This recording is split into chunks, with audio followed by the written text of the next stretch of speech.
once again, welcome to my channel. Today I am going to talk about something more fundamental about the skins, and I am going to talk about the differences between men's and women's skins.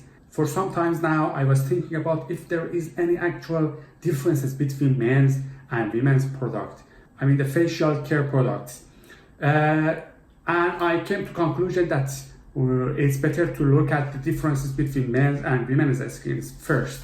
So I found four main differences between men's and women's skins, and this is what I'm going to talk about it now. The first and obvious difference is the facial hair. Obviously men have beard and mustache, and this means that men have more hair follicles and they are much bigger. This means that we have a better structure to hold the strength of our skins, but this also means that we have more chance of getting the dirt into that pores and then getting more problem in our skins. This is the first difference. The next difference is about a protein called collagen, and this collagen comes in two types: the one that our body actually produces and the one that our body can't produce, and we need to take it from an outside sources such as our diet, supplements, and obviously facial care products. The collagen itself is a kind of protein that by packing together forms a kind of fine fibers in our skins, and these structures helps our skin to be more elastic and also to keep it tight. By aging also we lose more amount of collagen than the amount that we produce and we take. The rate of losing the collagen in general in men begins from the age of 20, and for women it's more obvious later on their life around the age of 50. For men, the rate of losing the collagen is more steady and also is more slowly. But for women, when this process begins, the rate is more faster. So for men, we get older more gradually, and for women after the age of, let's say, around 50, they see the result much faster.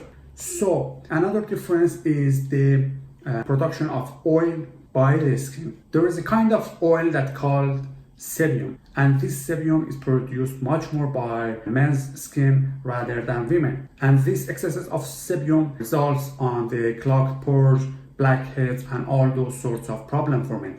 The last difference is the thickness of the skin. For men, the skin is roughly 20% thicker than women. This means that we have a better chance to survive wrinkles, and this means that we also have a chance of getting more acne, also maybe the unfolded hairs underneath the skin that are making problems for us.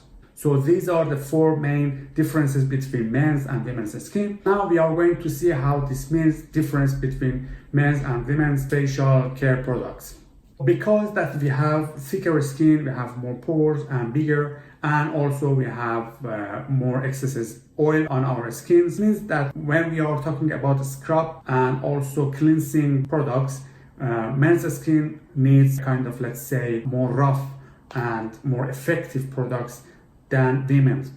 The women's doesn't need that strong products because their skin are more sensitive and they don't produce as high oil as men's skin produces. So it actually is not a good idea for women to use cleansing and scrub products that are provided for men. Another thing that we must take into the consideration is that for men, if they want to have a more effective product, those products must have a kind of way to be able to penetrate to the deeper layer of the skins, which means they have a kind of different elements on them that maybe are not in the women's products, and maybe they are not even good for women's.